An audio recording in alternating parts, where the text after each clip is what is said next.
কোরআন পড়বা তার আগে শয়তান থেকে আশ্রয় চাইবা। আউযু বিল্লাহি মিনাশ শাইতানির রাজীম, এটা পড়া লাগে। আর এটা পড়া সুন্নাত, নফল, মুস্তাহাব না, এটা পড়া ওয়াজিব। কি বলেন তো, না পড়লে না পড়া হবে কেন? পৃথিবীর এমন কোন ইবাদত নেই যে ইবাদতের আগে আউযু বিল্লাহ না পড়লে ইবাদত হয় না, নেই। আপনি নামাজের আগে আউযু বিল্লাহ পড়েননি, আপনার নামাজ হবে না। কেউ ফতোয়া দিতে পারবে? রোজা রাখার আগে আপনি আউযু বিল্লাহ পড়েননি, আপনার রোজা হবে না, কেউ বলতে পারবে না। হজ করার আগে আউযু বিল্লাহ পড়েননি, হজ হবে না। না, কিন্তু কোরআনে কারীম পড়ার আগে যদি কেউ আউযু বিল্লাহ না পড়ে, ওর কোরআন পড়া তো হবেই না, আর গুনাহ হবে। তাফসীরে মুফাসসির লিখেছেন এই কারণে, কারণ পৃথিবীর কোন ইবাদতে শয়তান এত ধোঁকা দেয় না কোরআনের কাছে আসতে গেলে যত ধোঁকা দেয়। শয়তান ভালো করে জানে যে কোরআন যদি মানুষ বোঝে, কোরআনের কাছে আসে, আমি যে শয়তানি করি এটা বন্ধ হয়ে যাবে। কথা বুঝতেছে? ওর যে শয়তানি করার রাস্তা বন্ধ হয়ে যাবে। এখানে কোরআন ধরার আগে ওযু করা শর্ত নয়। হ্যাঁ, কেউ যদি আরবি টু আরবি কোরআন যেটা এইটা ধরতে গেলে ফরজ গোসল হলে আপনার কাছে যাবে, কিন্তু এমনি স্বাভাবিক ওযু নেই আপনি কোরআন ধরতে পারবেন না। না, এটা মাসলা না, আপনি ধরবেন। এর কাছে মুসলমান কোরআন শরীফ তুলে দেয়নি, সিয়াসিতা হাদিস সহ তাফসীর দিয়েছে। 3 বছরের মহিলা ওরা কোরআন শরীফ তন্ন তন্ন করেছে।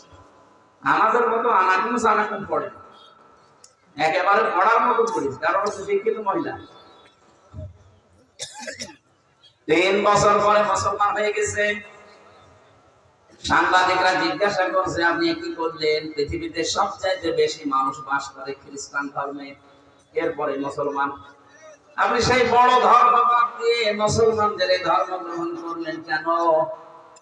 লরেন বুশ বলেছে, দেখো আমি চ্যালেঞ্জ করেছিলাম মুসলমানদের কোরআনে নাকি ভুল নেই, এজন্য আমি নিজে একেবারে জানার মতো পড়েছি 3 বছর। 3টা বছরে আমি প্রায় 53 জায়গায় লাল দাগ দিয়েছিলাম। মনে করলাম ভুল ধরা পড়েছে, কিন্তু আল্লাহর ইশারা যেখানেই ভুল ধরে দেখি তার পরের আয়াতে ওর সওয়াব আল্লাহ আগে দিয়ে দিয়েছে। শেষে আমার জীবনের ভুল ধরা পড়ে গেছে। আমি আর নিজের বাপ দাদার ধর্মে থাকলাম না, আমি নতুন ধর্ম ইসলামে আসলাম। আমি তামাম দুনিয়ায় ঘোষণা দিয়ে দিলাম পৃথিবীর 4,500 ধর্ম আছে, এর ভেতরে অথেন্টিক ধর্মীয় গ্রন্থ এই কোরআনে কারীম। কয়েকদিন আগে আমি যশোরের একজন হিন্দু শিক্ষক, অধ্যাপক, বিসিএস ক্যাডার, ওনারে বলেছিলাম, স্যার আপনাকে আমি জোর করি না কোরআন শরীফ শুধু খালি পড়েন, ইসলাম মানা লাগবে না, আপনি ধর্মীয় নিজের ধর্ম বাদ দিয়ে ইসলাম গ্রহণ করবেন, এটাও দরকার নেই। শুধু 3টা মাস সময় দিলাম আমাদের এই ধর্মীয় গ্রন্থ কোরআনটা বুঝে পড়েন। 3 মাস পড়ার পরে দেখি লোকটা মুসলমান হয়ে গেছে। এই জন্য আমাদের উচিত হচ্ছে কোরআনের কাছে আসা। আজকের এই তাফসীর মাহফিল এই জন্যই আয়োজন করেছে, এবং এই মাদ্রাসাটার প্রতিষ্ঠাও এই কারণেই। কোরআনে কারীম যত ছড়িয়ে যাবে, যত প্রচার হবে এই দেশ থেকে, তত শিরক, বেদাত আর উল্টাপাল্টা কাজ দূর হবে ইনশাআল্লাহ। আমাদের জন্য একটু আফসোস, বিশেষ করে আমার সারা দেশে যাওয়া লাগে তো, সারা বাংলাদেশে এই একটা জায়গা কুষ্টিয়া জেলা যেখানে পুলিশ পাহারা দিয়ে গাঁজা খাওয়ায়। কি একটা জেলা গো! আরেকটা জায়গা আছে বগুড়ার মাইস্তান গড়, ওখানে গাঁজা খেলে চুরি করে খায়, আর আমাদের এখানে পুলিশ বলে খায়। এটার জন্য বিভিন্ন জেলায় জবাব দেওয়া লাগে। আর কুষ্টিয়া থেকে রংপুরে এসেছো ওয়াজ করার জন্য, তোমার জেলায় কি বলবো? সারা দেশ করি আপনি যে কয় মন গাঁজা না পাবেন, তার চাইতে বেশি পাওয়া যায় আল্লাহর ওলিদের মাজারে। না, এটা ঠিক না। আমার মনে হয় যে মাজার ভাঙা চলছিল, এটা যে কেন ভাঙলো না, এই শিরকের আঁকড়াটা আসলে তুলে দেওয়া দরকার ছিল। এটা নিয়ে অনেকেই ব্যবসা করে খাচ্ছে, আমি জানি কথা বললে তাদের গায়ে লাগে, কথা বলে না কেন? আমি আর বলতে চাই না, বিবেক যদি থাকে কাজে লাগাবে। কি বলছিলাম বলেন তো? কোরআনে কারীম শোনার জন্য আমরা যারা এসেছি, এখান থেকে আল্লাহ রাব্বুল আলামিন এই যে মাকারু শব্দের ব্যাখ্যাটা করার জন্য আমি এই পর্যন্ত আসলাম। একটু ভালো করে মিলাবে। সূরা নমল 19 নাম্বার পারা 40 নাম্বার পৃষ্ঠার 5 নাম্বার লাইনের 50 নাম্বার আয়াত। এটা তাফসীরে হাক্কানিতে পাবেন। আল্লাহ পাক বলেন অমাকারু মাকারাও অমাকারনা মাকারাও ওয়া হুম লা ইয়াশউরুন। হে নবী, ওই মানুষগুলো কিন্তু মকর করেছিল, ষড়যন্ত্র করেছিল, আর আমি আল্লাহও ষড়যন্ত্র না, আমি আল্লাহ কৌশল করেছিলাম। এখানে শিক্ষা দেখেন, শব্দ কিন্তু এক, ব্যবহার করার ক্ষেত্রে কাফেরদের বেলায় ষড়যন্ত্র আর আল্লাহর বেলায় ষড়যন্ত্র নয়, এটা কৌশল। এই জন্য পৃথিবীতে দিন প্রতিষ্ঠার জন্য যা ব্যবহার করা হয় ওইটার নাম জিহাদ, আর দিনের বিরুদ্ধে যদি ওইটাই ব্যবহার করেন ওইটার নাম সন্ত্রাস। এই কথা বলছেন? সারা দুনিয়া যেহেতু মিডিয়া আমাদের হাতে নেই, ওরা আজ এই শব্দটাকে পুরা উল্টিয়ে ওদের কাজগুলো নাকি ভালো কাজ আর আমাদের কাজগুলো সন্ত্রাস। অথচ দুনিয়ায় সন্ত্রাস দূর করার জন্য জিহাদ লাগবে। এটা লোক নবী সাল্লাল্লাহু আলাইহি জামানার কাহিনী। আল্লাহ আমাদেরকে শোনাচ্ছেন কেন? এই যে বললাম না, 15টা বিষয় এই 15.5 বছর ওরা অলরেডি কায়েম করে ফেলেছিল। তার ভিতরে এইটা একটা। লোক নবীর জামানায় আল্লাহর একটা নিষিদ্ধ কাজ ওরা চালু করেছিল, সেটা সমকামিতা। এদেশে অনেকে এখন এই বীজ বপন করতে চাচ্ছে। হাজার হাজার বছর আগে লোক নবীর ওই জামানায় যারা এই কাজ করেছিল, পুরুষে পুরুষে বিয়ে করা, মেয়েতে মেয়েতে বিয়ে করা, আল্লাহ রাব্বুল আলামিন এত রাগ করেছিলেন তাদেরকে, আল্লাহ গজব দিয়ে ডেড সি বানিয়ে দিয়েছেন, মৃত সাগর। বাইরের দেশে যারা যায়, আমি নিজে দেখেছি জর্ডানে, মৃত সাগর বানিয়ে দিয়েছে আল্লাহ। দুর্বিসন্ধির মাধ্যমে বাংলাদেশকে অনেকে চাচ্ছে এটা যেন আল্লাহর গজবের রাষ্ট্র হয়ে যায়। এদেশে একজন মুসলমান থাকলে সমকামিতা রাষ্ট্রীয় ভাবে কায়েম হতে আমরা দেব না ইনশাআল্লাহ। ষড়যন্ত্রের এই জায়গায় আল্লাহ বলেন ও মাকার না, আমি নিজেও একটা কৌশল করলাম, আল্লাহ ইয়াশউরুন, কিন্তু তারা টের পায়নি। তাদের শিক্ষা ব্যবস্থায় ষড়যন্ত্র ছিল, তাদের আদালতে বিচার ব্যবস্থায় ষড়যন্ত্র ছিল, তাদের চিকিৎসা ব্যবস্থায় ষড়যন্ত্র ছিল। ভালো ভালো ডাক্তার কিছু হলেই বাইরে পাঠিয়ে দিতেন, আর আমাদের যত রোগের একেবারে জ্বর থেকে শুরু করে যত রোগ সব যাওয়া লাগবে দাদাদের দেশে। কেন তৈরি করা যায় না এখানে? এই যে 15টা ষড়যন্ত্রের কথা বলছিলাম, 1500 বছর আগে নবীজির জামানায় ষড়যন্ত্র ছিল কয়টা বললাম? 14টা। কয়টা? পড়াশোনা করে বলছি, আমাদের দেশে 15.5 বছরে 15টা অলরেডি আরম্ভ হয়ে গিয়েছিল। আল্লাহ বলেন আমি নিজে তাদের এই ষড়যন্ত্রের মোকাবেলা একটা কৌশল করেছি, কিন্তু তারা টের পায়নি। ফানসুর কাইফা কানা আকিবাতু মাকরিহিম।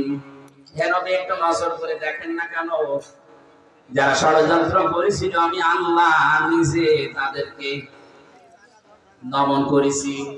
আন্না দাম্মারনাহুম, নিজে তাদেরকে ধ্বংস করেছি, ওয়া কাওমাহুম আজমাইন, এবং তাদের পুরা জাতিকে। আমি আয়াত পর্যন্ত পড়তাম না, এরপরে আয়াতটা বাংলাদেশের 2024 সালের 5 আগস্টের সাথে মিলে যাচ্ছে, এই জন্য পড়লাম। আমার দৃষ্টিতে মিলেছে, দেখেন আপনার দৃষ্টিতে মেলে কিনা, এরপরে একটা শিক্ষা বের করবো। ফাতিলকা বুয়ুতুহুম খাওফিয়াতাম বিমা সালামু। এই ভালো করে এখানে আরবি গ্রামার যারা বসেন, বালাগাত মানতেক পড়েছেন কিনা? ফাতিলকা, তিলকার আগে ফা আছে, ফা অর্থ শব্দটা 19টা অর্থে আসে। আল্লাহ যেন নিজের এই আঙ্গুল দিয়ে কুষ্টিয়াবাসীকে সহ বিশ্বের বাংলাদেশের এই 64 জেলার মানুষকে দেখাচ্ছে ফাতিলকা, এই সেই বুয়ুতুহুম, তাদের ঘর। আল্লাহ বলেন এই সেই তাদের ঘর। কি তাদের ঘর? কি বাইতুল দেয়নি, আল্লাহ এক বছর বুয়ুত দিয়েছেন। আল্লাহ বলেন এই সেই ঘরগুলো, একটু তাকান। খাবিয়াতান আমি জনশূন্য করে দিয়েছি, খাবিয়াতান জনশূন্য করে দিয়েছি, বিমা যালামু তাদের জুলুমের কারণে। আপনি আগস্টের 5 তারিখের বিকাল 5টা বাজতে দেখেন এই দেশের 64 জেলার 630টা থানায় যত জালেমের ঘর ছিল জনগণ সব মিটিয়ে ফেলেছে মাটি। আপনি কুষ্টিয়ার দিকে তাকান, এক কথা বলছেন নাম ধরা ভাই আপনি টের পাচ্ছেন না? এত কাপড় ছিল যাদের দুই ভাই, তাদের দুই ভাই বাড়িয়ে দেশের মানুষ আগে বেরিয়েছে। খাবিয়াটা একেবারে মিলিয়ে গেছে, খাবের খাপ মুমতাজের বাপ। আল্লাহ বলেন আমি উজার গৃহ বানিয়ে দিয়েছি। গত পরশুদিন আমি বাড়ির সামনে দিয়ে আসার সময় দেখি বাড়ি মনে হচ্ছে না, অথচ 5 তারিখের আগে ওখানে জমজমাট ছিল। ওই বাড়িটা এখন উজার গৃহ, মানুষ দেখছি দলে দলে যে বিভিন্ন দিকে মুখ করে বসা পড়ছে। আমার একটা কথা মনে পড়ছিল, পরশুদিন 16 সালে গিয়েছিলাম হজে, কাবা তাওয়াফ করার পরে উপরে গেলাম, হঠাৎ থেকে আমার পেটে যন্ত্রণা ব্যথা। এক পুলিশকে ডাক দিয়ে বললাম, ইয়া সাদিক তাল কি হে বন্ধু, আমার খুব পেটে ব্যথা করছে, এতক্ষণ তো ভালোই লাগছিল। উনি আমারে বলছে, ইয়া হাজি আল হজ্জা তাইনা বিলাতুকান, ও হাজি দেশ কোথায়? যে তুমি বাংলাদেশ। বাংলাদেশ থেকে এসেছি। ওর ভাষা দিয়ে আমারে বলছে, হাজি জানেন না এটা কোন জায়গা? না তো। আবু জাহেলের বাড়ি। আপনি এখনো পায়খানা না করে দাঁড়িয়ে আছেন, তাড়াতাড়ি করে। সত্যি কথা বলছি, পায়খানা করে দেখে আমার পেটের ব্যথা ভালো হয়ে গেছে। আল্লাহ আমাকে বোঝাতে চাচ্ছে, হামজা এত টাকা খরচ করে 6,500 কিলোমিটার দূর থেকে আসলে আর শয়তানের বাড়ি পায়খানা না করে চলে যাবা, তাড়াতাড়ি করো। ঠিক যেন আজকের এই দেশে যতগুলো জালেমের বাড়ি ছিল, আল্লাহ পাক যেন নিজে তাদেরকে জাতীয় উজাড় গৃহ বানিয়ে দিয়েছে। পরশুদিনের জাতীয় পত্রিকা দেখেছেন, ঢাকার ওই বড় বাড়িটা যেখানে মানুষ আবেগে সোমা খেত, দেখলাম অনেকে দলবদ্ধ হয়ে জামাতবদ্ধ হয়ে পারে করছে। না 3-4 জন একসাথে যাচ্ছে বিভিন্ন দিকে মুখ করে আল্লাহ। আমার মনে হয় যে পেটে আমার মতো ব্যথা, এক কথা বলছে না। আমি খাবিয়াতান শব্দটা তাফসিরে পড়েছি ইবনে কাসিরে। আল্লাহ বলেন আমি এমন জনশূন্য করে দিয়েছি, এমন উজাড় গৃহ বানিয়েছি। কেন জানো? তোমাদেরকে একটা শিক্ষা দেওয়ার জন্য। এবার আসেন আমাদের বিষয়। ইন্না ফি যালিকা লাআয়াতাল লিকাওমিন ইয়ালামুন। অবশ্যই এর ভেতরে তোমাদের জন্য শিক্ষা আছে। লামে তাকিদ, অবশ্যই শিক্ষা আছে যদি তোমরা জ্ঞানী হয়ে থাকো। আল্লাহ আমাদের বোঝাতে চায়, আগামীতে যদি কেউ ক্ষমতার চেয়ারে বসে জুলুম করে, তার বাড়িও জাতীয় টয়লেট বানানো হবে। আমরা যেন সাবধান থাকি, আর যাই করে যেন জালেম হয়ে না যায়। এই কথা বোঝেন কিছু নাকি আন্দাজে ঠিক বলে? ঠিক আছে। আল্লাহ রাব্বুল আলামিন 14টা বলতে গেলে এত রাত হয়ে গেছে, আমরা তাফসিরে যাব। সূরা বাকারা থেকে মাত্র এক আয়াতের 3 ভাগের 1 ভাগ পড়েছি, আর সূরা নিসার 41 নম্বর আয়াতটা পড়েছি। আল্লাহ রাব্বুল আলামিন এত তথ্য আয়াতের ভেতরে লুকিয়ে রেখেছে, আপনি যত টান দেবেন গবেষণা আকারে তত তথ্য ওখান থেকে পেয়ে যাবেন। আমরা আসেন তো 2 আয়াতের একটা আয়াত শুরু করছি, সূরা বাকারা 208 নম্বর আয়াতের প্রথম অংশ। আমার আজকের আলোচনার বিষয় প্রবেশ করো। কি বললাম? প্রবেশ করো। বলেন। কোরআনে কারীম জানাচ্ছে, ইয়া আইয়ুহাল্লাযীনা আমানু, ওহে যারা ঈমানের দাবি করো, উদখুলু ফিস-সিলমি কাফা, তোমরা ইসলামে পরিপূর্ণভাবে প্রবেশ করো। এদিকে তাকান। এখানে সিন শব্দের উপরে যদি কেউ জবর দিয়ে পড়ে তাহলে সালমন বাংলা অর্থ দাঁড়ায় শান্তি, আর সিনের নিচে জের দিয়ে পড়লে বাংলা অর্থ দাঁড়ায় সিলমন মানে ইসলাম। আল্লাহ পাক এখানে শান্তির ভেতরে প্রবেশ করো বলেন না, বলেছে ইসলামে প্রবেশ করো। কোথায়? ইসলামে। এখন ইসলামে প্রবেশ করবেন আপনি আংশিক না পূর্ণাঙ্গ? বলেন বলেন, পূর্ণাঙ্গটা এখানে থাকবে। এই যে পরিপূর্ণ পূর্ণাঙ্গ কোথায় আছে? এখানে আল্লাহ রাব্বুল আলামিন ছোট আয়াত কিন্তু এত সূক্ষ্ম সূক্ষ্ম শব্দ দিয়েছেন। এর শেষের শব্দটা দেখেছেন কাফ। ইসলামে আংশিক প্রবেশ করলে হবে না, পরিপূর্ণভাবে প্রবেশ করা লাগবে। এখন আমার প্রশ্ন, আমি যে ইসলামে পরিপূর্ণ প্রবেশ করেছি আল্লাহর এই কথা মতো, এটা আমি টের পাবো কি করে? নাকি কথা বলে না কেন? আমি যে ইসলামে পরিপূর্ণ প্রবেশ করলাম এটা আমি টের পাবো কি করে? আপনি যদি 5টা বিষয় দুনিয়ায় দেখতে চান যে আপনার ভেতরে 5টা বিষয় আলামত চিহ্ন এগুলো পাওয়া যাচ্ছে, সিম্পটম, তাহলে বুঝবেন আমি এই আয়াতটা দুনিয়ায় মেনে চলছি, পুরা ইসলামের ভেতরে আমি পরিপূর্ণভাবে প্রবেশ করে ফেলেছি। এখন নিজের সাথে মিলাবেন। 1 নম্বরে আমি ইসলামে প্রবেশ করার প্রথম আলামত সিম্পটম হচ্ছে আত্মসমর্পণকারী হওয়া লাগবে। কি হওয়া লাগবে? খুব সূক্ষ্ম শব্দ এখানে আছে কিন্তু ভালো করে শুনবেন। আত্মসমর্পণকারী হবেন 1 নম্বরে। 2 নম্বরে আপনার ইখলাস আসবে ভেতরে। 3 নম্বরে বিশুদ্ধ আকীদা তৈরি হবে আপনার। 4 নম্বরে চরিত্র হবে উন্নত। 5 নম্বরে লেনদেন হবে আপনার স্বচ্ছ। এই 5টা বিষয় যখন আপনার প্র্যাকটিক্যাল লাইফে পাওয়া যাবে তখন বুঝবেন আপনি পরিপূর্ণ ইসলামে প্রবেশ করেছেন। এবার প্রথমটা ব্যাখ্যা আসেন তো। আত্মসমর্পণ এই শব্দ দিয়ে আমরা কি বুঝলাম? যে মাথা নত করা লাগবে। কথা বলেন না?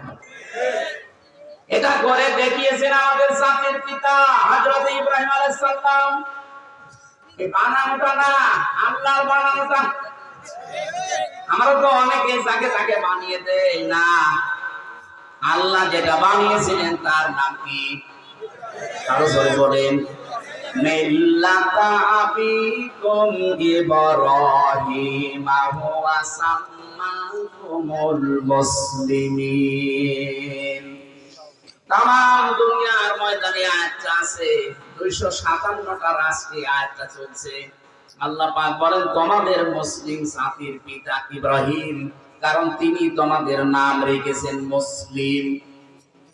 বাবা হিসাবে তিনি আমাদের নাম রাখলেন সন্তানের কি? আরো জোরে বলেন। কি সুন্দর একটা নাম রেখেছে, আত্মসমর্পণকারী।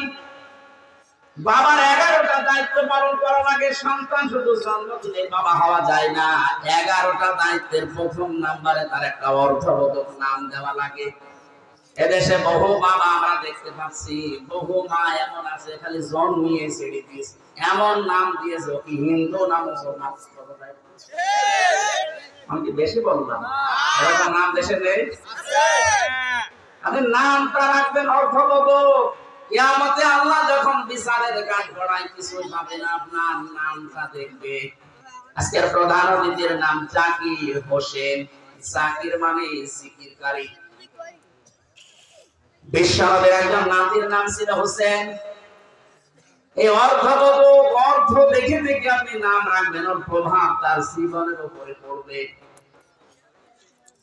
কারণ নাম যদি আসাদ থাকে, আসাদ মানে সিংহ, বা তার চরিত্রের ভেতরে সাহসিকতা ফুটে উঠবে। কারণ নাম রেখে দিয়েছেন কুকু। নাম কি? ওর দাদি বলে মানুষ বসে কুকু। এদিকে আমরা এখান থেকে শিক্ষা পেলাম, বাবা হতে হলে, মা হতে হলে 11টা কাজের প্রথম কাজ সন্তানের নাম রাখা লাগবে, অর্থবোধক। কথা বুঝতেছে?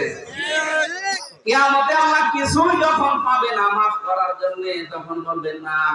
নামের খাতিরে আল্লাহ অনেককে মাফ করে দেবে। তাই বলে আবার হাও আঙ্কেলের মতো নাম হলে সমস্যা। কি আঙ্কেল? হাও আঙ্কেল। নবীর নামের বদনাম করে ফেলেছে শয়তান। একটা আলেমের সাথে বিয়াদবি করার কারণে আল্লাহ তাকে এত অপমান করেছে, বাংলাদেশে এত অপমান কেউ হয়নি। এখন সারা দেশে ওর নাম হাওয়ানকে লাতি নিয়েছে। আর কি নিচে নামবে। হযরত ইব্রাহিম আলাইহিস সালাম তিনি আত্মসমর্পণ করেছিলেন। তাকান, আমাদের ওইভাবে করা লাগবে। সূরা বাকারার 131-32 নম্বর আয়াত আল্লাহ দলিলগুলো দিচ্ছেন। কয়েকটা বিষয় এখান থেকে বের হবে, ভালোভাবে শুনুন। কষ্ট হচ্ছে? আল্লাহ পাক বলেন, ক্বালা লাহু রাব্বুহু আসলিম ক্বালা আসলামতু লিরাব্বিল আলামিন। বলেন আল্লাহু আকবার। ওই গাছের মাথায় বসে কোড়াল দিয়ে কাঠ কাটছিলেন। আল্লাহ পাক বলেন, ইব্রাহিম আত্মসমর্পণ করো। তিনি বললেন, আল্লাহ আমি এখান থেকে কি করে আত্মসমর্পণ করি? গাছের মাথায় বসে কোড়াল দিয়ে খাতনা করো, এইটাই তোমার আত্মসমর্পণ। ওখানে কোড়াল দিয়ে খাতনা করে তিনি বললেন, আমি আত্মসমর্পণ করলাম বিশ্ব জগতের মালিকের কাছে। কি পেলেন এখান থেকে? ইব্রাহিম নবী আমাদের জাতির পিতা 50টা পরীক্ষা দিয়েছিলেন দুনিয়ায়। কয়টা? এর 50 নাম্বার পরীক্ষা ছিল এটা। মানে খাতনা করেছিলেন।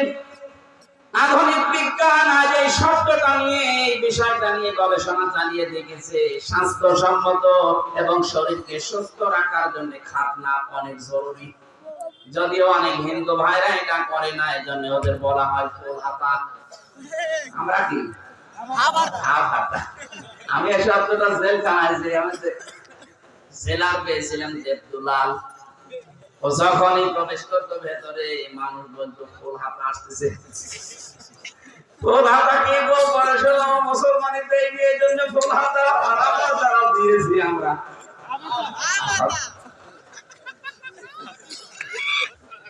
শেষ পর্যন্ত ইব্রাহিম আলাইহিস সালামের এই সুন্নাতটা আমরা মুসলিম জাতি হিসাবে দাবি করলে সুন্নাত মনে করে মানি। ওনারা যারা মানেন না, ওনাদের বিভিন্ন রোগ হয়ে যায়। এজন্য শিক্ষিত ধর্মীয় যারা আছে হিন্দু দেখবেন, আমি দেখেছি তাদের খোঁজ খবর নিয়ে ওরা গোপনে মুসলমান ডাক্তারের কাছে যে মুসলমান দিয়ে দেয়। আমার যেহেতু ওই বিষয়টা না, আমার বিষয় ছিল ইব্রাহিম নবী আত্মসমর্পণ করেছিলেন। যেখানে আল্লাহ বললেন আত্মসমর্পণ করো, কি করে করবো? খাতনা করো, তাই করেছিলেন। তার মানে আপনি ইসলামে প্রবেশ করেছেন, এটার আলামত আল্লাহ যা বলে আপনি তাই। আপনার মন মতো আর কিছু করতে পারবেন না। যদি করেন তাহলে ইসলামে এখনো পরিপূর্ণ প্রবেশ। বলেন বলেন। হযরত ইব্রাহিম তার সন্তানদেরকে ডাক দিলেন, আওয়াসা বিহা ইব্রাহিম বানিহি ওয়া ইয়াকুব ইয়া বানি ইন্নাল্লাহা আসফা লাকুমুদ-দীন ফালা তামুতুন্না ইল্লা ওয়া আনতুম মুসলিমুন। রব্বুল আলামিন বলেন, হযরত ইব্রাহিম তোমাদের জাতির পিতা এবং ইয়াকুব কি করেছিল জানো? আত্মসমর্পণ কি করে করা লাগে দেখো।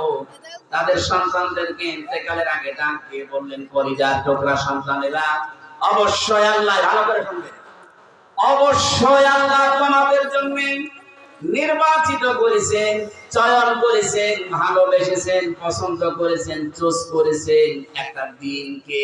কাকে? আরো জোরে বলেন, আরো জোরে। দিন মানে রাতের পরে যেটা আসবে। বলেন, 4,500 দিন আছে এই দুনিয়ায়। এখন জাতিসংঘের আন্ডারে এখন 195টা দেশ আছে। বাকি দেশগুলো স্বাধীন পরাধীন মিলে, এই জন্য জাতিসংঘের আন্ডারে আসে নাই। কিন্তু পৃথিবীর মানচিত্রে রাষ্ট্রের সংখ্যা 257টা। 4,500 দিন ধর্ম চলছে তাম দুনিয়ায়।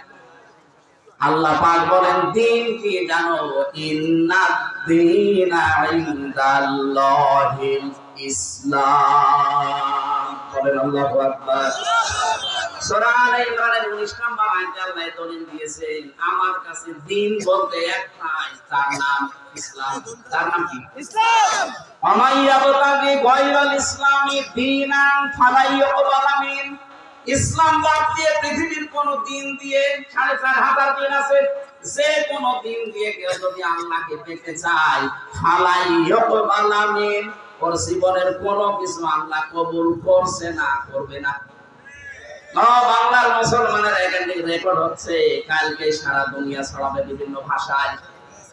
আমার সামনে এখন মাত্র 20,000 মানুষ না, আমার সামনে এখন 800 কোটির উপরে মানুষ, সবাইকে উদ্দেশ্য করে বলছি যে ভাষায় শোনেন শোনেন।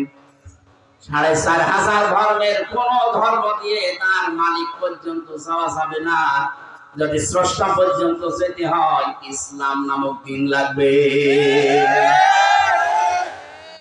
আমাদের সৌভাগ্য এই আমরা কিচ্ছু না পাই, অন্তত দিন হিসাবে ইসলাম পেয়েছি। বলেন একেবারে শুরু থেকে শেষ পর্যন্ত দিন মানা লাগবে ইসলামকে। এবার আসেন তো, একটা পরিবার থেকে শুরু হয়।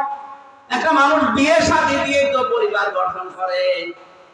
ভালো করে সূক্ষ্মভাবে বুঝবেন, পরিবার থেকে যখন দিন শুরু হচ্ছে, দিন মানে আরো জোরে বলেন পরিবারে ইসলাম নেই। আরো জোরে বলেন পরিবারে ইসলাম কি? এই যে যারা বিবাহ শাদী করতে চান, পরিবারে ইসলাম হচ্ছে বরযাত্রী খাওয়া জায়েজ নেই, ওলিমা করা লাগবে। আপনি তো দিন নেওয়া লাগবে মুহাম্মদ রাসূলুল্লাহর কাছ থেকে। তিনি জীবনে যতগুলো বিয়ে করেছেন, কোনদিন বরযাত্রী নিয়ে 200-300 জন গেছে মেয়ের বাড়িতে? কথা বলে না কেন? তিনি যত বিয়ে করলেন, প্রতিটি বিয়েতে তিনি করেছিলেন ওলিমা, নিজের বাড়িতে মেয়েদের লোক নিয়ে এসে খাওয়িয়েছেন। কিন্তু বাংলাদেশ সহ বিশ্বের বহু জায়গায় আমি দেখতে পাচ্ছি এই দিনটা আজ পরিবারে নেই। কথা বলে না কেন? কুষ্টিয়াতেও নেই। এখানে বহু মা বাবা বসে আছে, ওরা ছেলে বিয়ে দেওয়ার সময় মেয়ের বাড়িতে আরো 200-300 জন নিয়েছে, মরণের খাওয়া খাচ্ছে। আর এই যে বরযাত্রী, এক নম্বর বরযাত্রী। এই সিস্টেম বন্ধ করা লাগবে, যেহেতু ইসলামে নেই। আপনি ওলিমা করবেন যতটুকু সামর্থ্য আছে বাপ দাদা, আর আপনার নিজের মেয়ের বাড়িতে থেকে আরো দরকার 100-150 মানুষ নিয়ে আনবেন। নিজের বাবার বাড়ি থেকে 150-200-400 মানুষ আপনি নিজের বাড়িতে ওলিমা করে খাওয়াবেন। এটা দিন। এই দিন এখন থেকে চালু করা যায় না। আজকে থেকে সিদ্ধান্ত নেওয়া লাগবে, জীবনে আর বরযাত্রী যাবো না, ওলিমায় যাবো। আপনারা রাজি হচ্ছেন আমি জানি, অনেকে লস হয়ে যাবে। আমি বারবার বলছি কেন, 3টা মেয়ে, আমার তো ঝামেলা করা লাগবে। আরে ভাই, ইসলাম তো বলা যাবে নাকি? আমার তো একটু সমস্যা হয়েছিল বিয়ের সময়। আসলে আমরা তো গ্রাম্য মানুষ, ওই সময় তো বুঝতাম না। আমি তো 7-8 জন নিয়ে গেছি মাত্র, খুব বেশি কষ্ট আমার শ্বশুরের হয়নি। আমার 3টা মেয়ে, এখন যদি ওলিমার এই ফতোয়া না দিয়ে আবার এই বরযাত্রী চালায়, আমার কত ক্ষতি হয়ে যাবে। আমার বাঁচার জন্য হলো না, এই মাসলাটা বললাম যাদের দিন মানার ইচ্ছা আছে, ইসলাম হিসাবে পারিবারিক জীবন থেকে মানা রাখবে। কথা বলে না কেন? আজকে থেকে যারা বললেন যে না আর বরযাত্রী যাবো না, সত্যি মানতে পারবেন তো? এটা রেকর্ড হয়ে এই যে কালকে ছড়াবে। যদি মানতে না পারেন, আবার বরযাত্রী 2-3টি রাত ছাড়ছেন, কুষ্টিয়ার বদনাম হয়ে যাবে। আমি আশা করছি এই সুন্নাতটা, এই দিনটা কুষ্টিয়া থেকে আরম্ভ হবে ইনশাআল্লাহ। এখন থেকে বরযাত্রীতে নেই, আসি কিসে? ওলিমায়। বলেন বলেন ওলিমা হয় মেয়ের বাড়িতে না ছেলের বাড়িতে? এবার দেখেন আপনার ইমান কি বলে। মেয়েরা যারা এসেছেন দিন হিসাবে আপনার পরিবারে, যখন বিয়ে করে আসলে স্বামীর বাড়িতে, কিভাবে দিন মানবেন? শুধু নামাজ পড়া, রোজা রাখার, কালো বোরকা পরাই দিন না। তিরমিজি শরীফ, আল্লাহর নবী বলেন, ইদা নাসারা ইলাইহা সাররাতুহু, স্বামী যখন বাইরে থেকে এসে তোমার দিকে তাকাবে, তখন অভ্যর্থনা জানাবে স্বামীকে, খুশি করার জন্য, আনন্দ দেওয়ার জন্য যা লাগে তুমি তাই করবে। দরকার হয় কাপড় টুকু দেবে। কি করবো?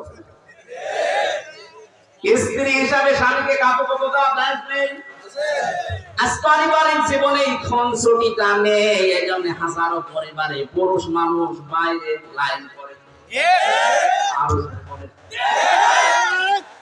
এখানে বহু রোগী আছে, শুধু স্ত্রীর পক্ষ থেকে রেসপন্স পায় না, এতটুকু ভালোবাসা পাচ্ছে না, এজন্য পরকীয়া প্রেম চালিয়ে যাচ্ছে। জোরে বলেন সুবহানাল্লাহ। না, আমি উদ্বুদ্ধ করছি না, কিন্তু মেয়েদের এই উদাসীনতার কারণে আজ হাজারো পুরুষ মানুষ লাইন করছে। কথা বলে দেখেন, কারা কারা করছে একটু হাত তোলেন তো। একজন না এটা ঠিক আছে ভাই। মেয়েরা আমি আশা করছি হাসির ছলে বললেও আপনারা এটা মানবে। পরিবারে আজ হাজারো পরিবারে এই এতটুকু বিষয়ের কারণে মানুষ লাইন পর্যন্ত করে ফেলছে, কথা বলে না কেন? 2 নম্বরে ওইটা বাবা আনহা হাফিজাতুহু, স্বামী যখন বাইরে যাবে মাস্ট বি আপনার শরীরকে, ইজ্জতকে, সম্ভ্রমকে, স্বামীর সন্তান আর স্বামীর সম্পদ হেফাজত করে রাখবেন। 100 জনের 80টা মহিলা যেটা পারছেন আপডেট হয়ে যাচ্ছে। স্বামী শুধু বাইরে যেতে দেরি মনে মনে দিন পেয়েছে, কথা বলে না কেন? কত জায়গায় লাইন করছে, কত জায়গায় কথা বলছে। আরে মেয়েরা মোবাইলে কথা বলবে কোন আওয়াজে, সেই আওয়াজ পর্যন্ত আল্লাহ দিয়েছে কোরআনে। সূরা আহজাব 32 নম্বর আয়াত, 22 নম্বর পারা প্রথম নম্বর পৃষ্ঠার 3 নম্বর লাইনে আছে। এটা তাফসীরে খাজিনে পাবেন। আল্লাহ পাক বলেন ইয়া নিসান নাবিয়্যি লাস্তুন্না কাআদিন মিনান নিসা ইনিত্তাকাইতুন্না ফালা তাখদা'না বিল কওলি ফায়াতমা'আল্লাযী ফী কলবিহি মারাদু ওয়া কুলনা কাওলান মা'রুফা। বলেন আল্লাহু আকবার। আল্লাহ পাক বলেন হে নবীর স্ত্রীরা, যদি বাইরে কারোর সাথে কথা বলো হিসাবের বাইরে থেকে, পর্দার আড়াল থেকে, এখন আর হিসাব পর্দা না, এখন হবে মোবাইল, ফোন, ফ্যাক্স, কথা বুঝতেছেন?